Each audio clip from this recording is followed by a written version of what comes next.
السلام علیکم جی. گزشتہ دنوں ایک کنٹروورسی سامنے آئی اور اس کنٹروورسی کے نتیجے کے اندر ہم آپ کی خدمت میں آج حاضر ہیں، اور بنیادی طور پہ ہم آج یہ سمجھنے کی کوشش کریں گے کہ پاکستان اور افغانستان کی موجودہ حکومت کے درمیان جو اس وقت کنٹروورسی ہے، جو خرابیاں ہیں، وہ پیدا کون کر رہا ہے اور کون کرنے کا مجاز ہے.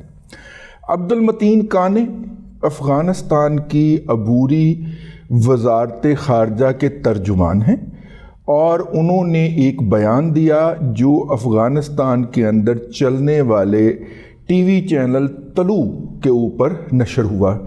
TOLO اس کو لکھا جاتا ہے، لیکن بیسیکلی وہ طلوع ہے.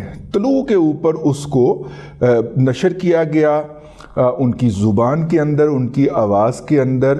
اور پاکستان کے سینئر جرنلسٹ جناب طاہر خان صاحب جو ہیں، جو ڈان سے وابستہ ہیں، ویسے ڈان سے تو وہ آج کل وابستہ ہوئے ہیں، ان کی پاکستان کی صحافت میں سٹینڈنگ ہم سے بھی زیادہ ہے، تو اور کریڈیبل جرنلسٹ ہیں. پھر پشتو بھی آتی ہے ان کو، اور افغان ایشو کو کور کرتے ہوئے ساری عمر گزری ہے. تو انہوں نے اس بات کو ٹویٹ کر دیا کانِ صاحب کی خبر کو لے کے. اس کے بعد اس کے اوپر یہ بات ہے پچھلے ویکنڈ کی، یعنی کہ جمعے کے دن کی، ہفتے کے دن کی. اتوار گزر گیا اور پیر جب آیا تو پیر کے روز جو ہے امارات اسلامی اردو نے اس بات کی تردید جاری کر دی اور کہا کہ جناب وہ، اور بیان کیا تھا؟ بیان یہ تھا کہ افغان حکومت نے 40 کے قریب TTP کے دہشت گرد شرپسند گرفتار کیے ہیں، اور ان میں سے 35 سے زائد جو ہیں وہ اس وقت افغانستان کی مختلف جیلوں میں قید ہیں. تو امارات افغانستان اردو کے نام سے جو ٹویٹر ہینڈل ہے، اس نے پیر کے روز اس کی تردید جاری کی، بلکہ پیر کے روز بھی نہیں، منگل کے روز، ہم تک منگل کے روز پہنچی. اور اس میں انہوں نے کہا کہ جناب وہ جو ہیں وہ تو انہوں نے TTP کے شرپسندوں یا دہشت گردوں کے بارے میں یہ بات نہیں کہی، بلکہ یہ داعش کے اور خراساں کے جو دہشت گرد ہیں اور جو کہ پاکستان سے آئے ہوئے تھے، ان کے بارے میں یہ کہا کہ ان کو ہم نے گرفتار کر کے جیلوں میں بند کیا. تو ہم نے پھر طاہر خان صاحب سے رابطہ کیا. ہم نے کہا کہ بھائی جان وہ آپ نے جو خبر دی تھی اس کی تردید ہو گئی. تو انہوں نے وہ جو طلوع کا جو کلپ تھا اور جس کے اندر افغان دفتر خارجہ کے ترجمان کی آواز تھی، وہ ہمیں کلپ بھجوا دیا کہ اے خود ہی سن لو. اب پشتو تو ہمیں نہیں آتی، لیکن میرا مطلب ہے کہ جو تھوڑا بہت دگڑ مگر ہم سمجھ سکتے ہیں، اس کے مطابق طاہر خان صاحب کی بات درست تھی. اچھا، اگر طاہر خان صاحب کی بات درست ہے تو پھر یہ کیا ہے؟ تو یہ کیا ہے، یہ جاننے کے لیے ہمیں افغانستان کے اندر اس وقت جو حکمران طبقہ ہے اس کی کمپوزیشن سمجھنا پڑے گی. جب تحریک طالبان افغانستان نے امریکہ کے خلاف جدوجہد کا آغاز کیا، تحریک مزاحمت کا آغاز ہوا، تو اس نے اپنے آپ کو 2 حصوں میں تقسیم کیا. ایک ان کی داخلی شورا تھی جس کے اندر سارے وہ پختون وغیرہ شامل تھے، افغان پختون شامل تھے زیادہ تر. دوسری ان کی خارجی شورا تھی جس کے اندر افغانستان سے باہر رہنے والے پختون اور نان پختون بھی شامل تھے، جو ان کے لیے میجر سورس آف انکم رہے. اور زیادہ تر سپورٹ بھی ان کی طرف سے آئی، میڈیا پہ سپورٹ بھی ان کی طرف سے آئی.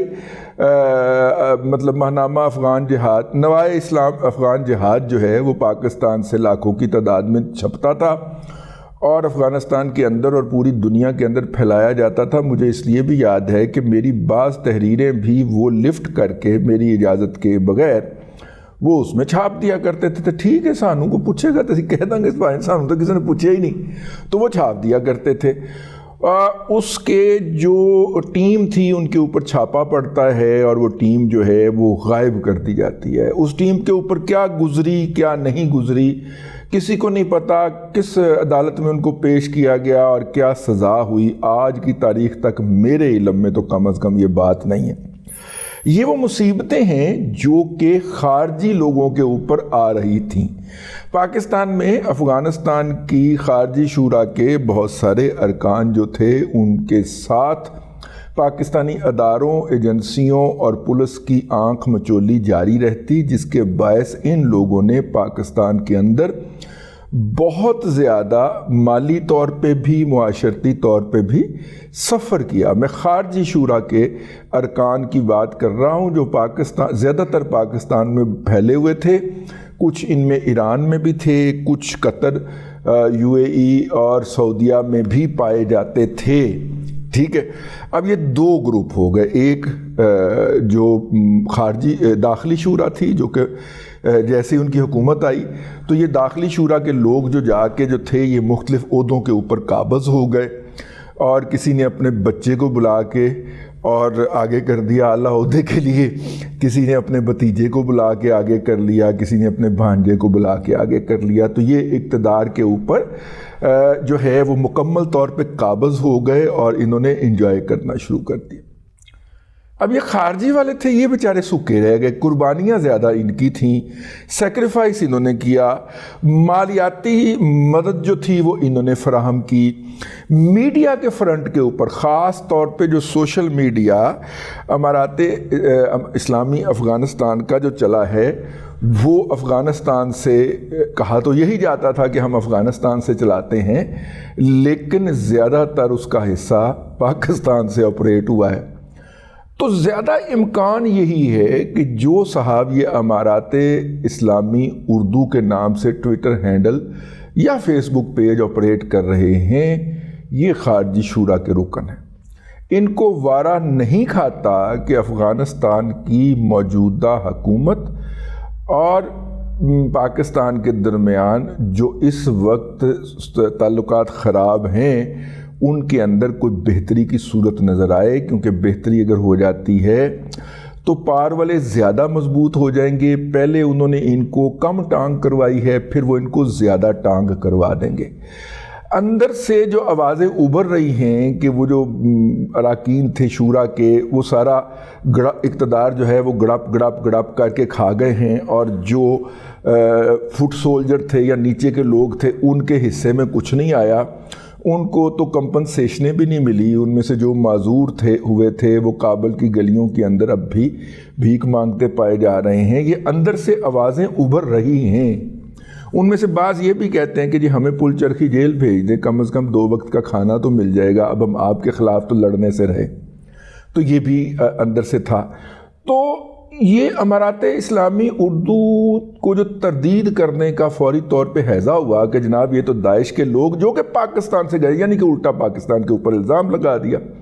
پھر ظاہر ہے کہ لوگ جو ہوتے ہیں سوشل میڈیا کے اوپر انہوں نے کوئی جرنلسٹک ٹریننگ تو لی نہیں ہوتی، وہ تحقیق تو کرتے نہیں۔ ہم چونکہ سورس تک پہنچ گئے تو پتہ چل گیا کہ افغانستان کا سرکاری نقطہ نظر تو وہی ہے کہ ہم نے 40 کے قریب TTP کے لوگ جو ہیں وہ پکڑ کے ان کو جیلوں میں ڈال دیا ہے، لیکن یہ نقطہ نظر پاکستان کے اندر موجود ان کے جو حامیان ہیں ان کو ہضم نہیں ہو رہا، لہٰذا انہوں نے تردید جاری کر دی اور اس کو ڈینائی کرنے کی کوشش کی اور ایک نئی بحث چھڑوا دی۔ لیکن مستقبل کے اندر کیا ہو سکتا ہے؟